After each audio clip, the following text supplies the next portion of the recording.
with the mitzvot and halachot that pertain to Purim. We are going through the 4 primary mitzvot. We spoke about Mishloach Manot, Matan Levyonim. Today we'll discuss briefly the mitzvah of Kriyat Megillah. There's a lot you can speak about, but we have a 3-minute time limit, so we'll try to make it as compact as possible. First and foremost, what time is the most ideal time to read the Megillah? The Halacha explains that the Gemara tells us rather that we have an obligation to Shulchan Aruch writes, Chayav Adam likro et Megillah belayla v'achsov mishnota bayom. You have to read the Megillah at night and then repeat it and read it again during the day. This is the language of Shulchan Aruch. There's a misconception, however, which of the two is primary. There's many people think that you only have to hear it once. First of all, that's not true. You have to hear it at night and during the day. That's an important disclaimer, number 1. And number 2, if you look around, unfortunately, in our area, most people only attend the night reading.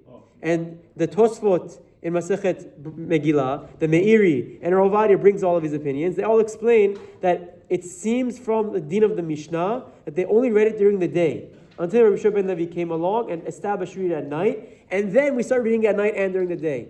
So based on that, the halacha would say that if someone can only hear it once, the day takes the precedence. The day is Divrei Kabbalah versus the night is Midarabanan, says the Bikei Yosef.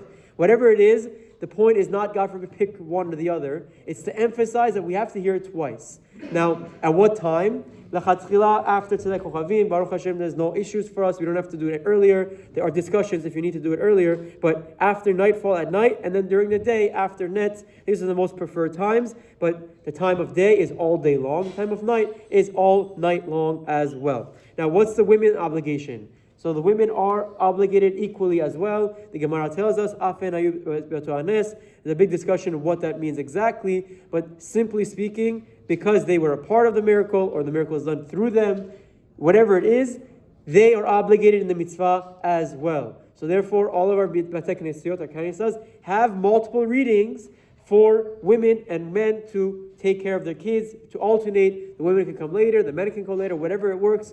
Every family should speak of themselves, but the women should make an effort to hear it twice as well during the night and again during the day. What about children? So Shulchan Aruch explains, Mishnah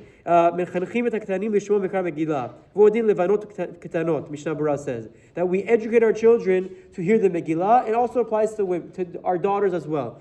Now there's a big disclaimer that all the Achronim explain that if the children will cause disruption and interruption in the Bet Knesset, then they're still too young to come.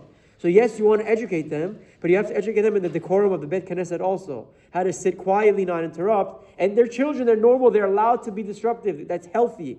So every parent, every couple needs to assess their children, and if they're smart enough to sit through a 35-minute Megillah reading without interruption, then you start bringing him to listen. If not, Baruch Hashem, all of our shuls have children's programming during the Megillah reading as well, where they do attempt to read the Megillah as well, but we designate that place for the children. These are quick synopsis of the halachot.